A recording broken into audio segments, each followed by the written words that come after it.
Bonjour, c'est la lecture du jour. Je vous lis un passage de Debout payé de Gauze. Vous êtes prêts? Ça s'appelle L'âge de bronze, 1960-1980. En descendant le boulevard Vincent-Auriol en direction de la Seine, Ferdinand se disait qu'il en avait vraiment marre de ces hypocrites de réunionnais. C'est comme ça qu'il avait fini par surnommer les étudiants de la résidence. Il convoquait toujours des réunions à propos de tout et au sujet de n'importe quoi. Hier, c'était pour trouver l'action adéquate à mettre en place devant l'attitude inqualifiable de l'ambassade de Côte d'Ivoire, parce qu'elle avait arrêté la distribution gratuite du papier hygiénique dans la résidence. Au bout de 3 heures de réunion, ils n'avaient toujours pas réussi à se mettre d'accord sur la motion de protestation à déposer 102 avenue Raymond Poincaré au bureau de l'ambassadeur à Paris. Le groupe des communistes disputait chaque virgule au groupe des vendus de socialistes. Les libéralistes, ces agents provocateurs suppôts de l'impérialisme et du capital international, frôlaient le lynchage chaque fois qu'ils essayaient de prendre la parole. Quand, après 2 heures d'invectives et de postillons dans tous les sens, ils arrivèrent enfin au bout du premier paragraphe, les communistes commencèrent à se déchirer entre eux parce que les Chinois trouvaient les Russes bien trop timorés et que les Albanais, qui ne pouvaient pas voir les Chinois en peinture, jugeaient les Russes méprisants et suffisants. Ce matin encore, personne ne savait quoi faire pour le papier hygiénique quand avait été convoquée une autre réunion. L'attitude des intellectuels africains devant les conséquences du choc pétrolier. Aller déchaîner les logorées et remplir les crachoirs durant toute la journée. Les coups de sifflet, signaux de convocation, se mirent à striduler juste avant le vieux réveil qui habituellement écourtait les nuits de Ferdinand. Cela tombait bien, il ne pouvait pas se permettre d'être en retard à son travail. Ferdinand n'était pas un étudiant. Il ne l'avait jamais été. Mais il vivait à la Messie, la maison des étudiants de Côte d'Ivoire, à Paris. Il avait, en quelque sorte, hérité de la chambre de son cousin André, rentré au pays quelques mois auparavant, son diplôme de docteur en médecine dans les valises. Ferdinand avait toujours su en son fort intérieur qu'il ne pourrait jamais faire d'aussi longues et brillantes études que son cousin. Probablement ses instituteurs et ses propres parents aussi. Alors, quand il échoua pour la 3e fois à son CEPE, certificat d'études primaires et élémentaires, son père se laissa facilement convaincre de l'envoyer en France se chercher. Ferdinand jura sur le fétiche familial qu'il reviendrait seulement après être devenu un grand quelqu'un. Toute la récolte de café et de cacao passa dans l'achat d'un billet d'avion. Un matin mouillé par les ondées de la petite saison des pluies du début octobre 1973, Ferdinand prit un DC-10 aux couleurs vertes d'Air Afrique. Il devint le 2e homme du village à partir en France. André l'accueillit à la Messie dans la petite chambre d'étudiant qu'il partageait déjà avec Jean-Marie, étudiant en philosophie, réunionnais farouche et invétéré. Parce qu'il trouvait la bourse bien maigre pour à la fois vivre en France et envoyer de l'argent à sa nombreuse famille restée au pays, André exerçait à mi-temps un emploi de vigile au Grand Moulin de Paris. Là-bas, un matin, à l'heure de la relève des équipes de nuit, il sauva in extremis de la crise cardiaque un vieil ouvrier qui s'était écroulé devant la guérite. La rumeur se répandit dans toute l'usine.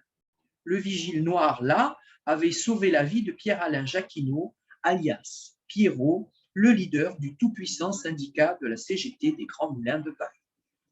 Tout le monde sut alors que le vigile noir, là, ne s'appelait pas Gardien, mais André, et qu'il menait en parallèle des études de médecine à la faculté Pierre et Marie Curie. Pour le plus grand nombre des ouvriers de l'usine, il n'y avait pas de grande différence entre étudiants en médecine et médecins. Ainsi, depuis ce jour, beaucoup d'entre eux se mirent à lui confier clandestinement leurs maux. La guérite n'avait jamais aussi bien porté son nom. Elle se transformait parfois en véritable cabinet de consultation. Doc devint le sobriquet naturel d'André. Pendant des années, il ouvrit et referma le portail de l'usine autant de fois que les bouches de ses ouvriers. Souvent, il donnait des rendez-vous dans les hôpitaux où il exerçait. Ses camarades de stage à la Pitié-Salpêtrière étaient toujours surpris qu'autant de monde cherchât à le rencontrer et le salua aussi chaleureusement dans les couloirs. Les ouvriers se sentaient proches de Doc, le médecin africain. Peut-être juste une question de distance. Au Grand Moulin, la guérite n'était pas loin de la Grande Halle, le bâtiment principal de l'usine. Par contre, le bureau officiel de la médecine du travail était niché au 5e étage avec les bureaux des autres cadres supérieurs. Il est plus facile de rentrer dans une usine par le bas. Avec toutes ses relations dans le milieu ouvrier, André n'eut aucune difficulté à introduire son cousin, et 2 jours seulement après son arrivée en France, Ferdinand travaillait déjà au Grand Moulin. Depuis bientôt 2 ans, un avis d'expulsion plane sur la Messie. C'est André qui commença. Il venait d'apprendre la nouvelle. Une source sûre. Un vieil avocat qui l'avait soulagé de sa prostate lui avait certifié que depuis près de 10 ans, l'immeuble du 150 boulevard Vincent Auriol n'appartenait plus à la Côte d'Ivoire. André préférait croire le vieux blanc plutôt que les salmigondis servis par l'ambassade ivoirienne chaque fois que la rumeur se faisait persistante et qu'on posait la question. Au début des années 60, Houphouët-Boigny a été pris d'une grave crise de complotite, continua André avec cette manie qu'il avait de médicaliser tous ses discours. Partout, dans tout, chez tout le monde, il voyait des complots visant à l'assassiner et à lui arracher le pouvoir qu'il chérissait tant. D'un geste vif, André leva son verre de bière à la bouche. Quand il le posa, la moitié du liquide doré avait disparu dans le siphon de sa gorge. Ça a commencé fin 59 par une complotite bénigne, quand il a révélé au grand jour le fameux complot du chat noir. Houphouët-Boigny cria au monde entier, sans rire une seule fois, qu'on avait voulu le marabouter avec un chat noir enterré dans un cimetière de la ville. On aurait même retrouvé une photo de lui cousue dans les tripes du pauvre félidé domestique. Au début, comme de vieilles hyènes repues de viandes avariées, on a rigolé. Il fallait voir la tête qu'il faisait aussi. Moi, j'avais l'impression qu'il se forçait à ne pas pouffer de rire lorsqu'il racontait son histoire à toute la presse nationale et internationale, surtout quand il en arrivait à la lecture des phrases kabbalistiques écrites au dos de la photo retrouvée dans les entrailles du chat noir. Mais le bonhomme était très sérieux. Il lâcha dans la ville une brigade de police spécialement entraînée à parer les mauvais sorts et les maraboutages malfaisants. Elle arrêta très vite tous ceux qui étaient censés avoir ourdi la conspiration occulte. Mon vieil ami, Jean-Baptiste Moquet, fut accusé d'être le préparateur en chef de la formule mystique. C'est vrai qu'il était pharmacien, mais c'est surtout qu'au sein du parti, il commençait à faire de l'ombre au pouvoir du grand chef Boigny. On l'enferma dans les sous-sols de la présidence, juste en dessous du bureau du président. Heureusement que j'étais en France à ce moment-là, sinon j'aurais goûté de la prison comme Jean-Baptiste et tous ceux qui le soutenaient dans les critiques acerbes de l'attitude embourgeoisée de la vieille garde du parti. André fit une pause pour engloutir le reste de sa bière, en commanda aussitôt une autre. Angela Yohou avait le regard plongé dans sa tasse de thé. Du coin de l'œil, Ferdinand l'épiait de temps en temps, tout en essayant de se donner l'air le plus concentré possible devant un André survolté. Et puis, en janvier 1963, quand son ami Sylvanus Olympio, président du Togo, s'est fait trucider par un jeune militaire brutal appelé Eyadema, la complotite de Houphouët-Boigny est devenue aiguë et s'est transformée en une infection suppurante.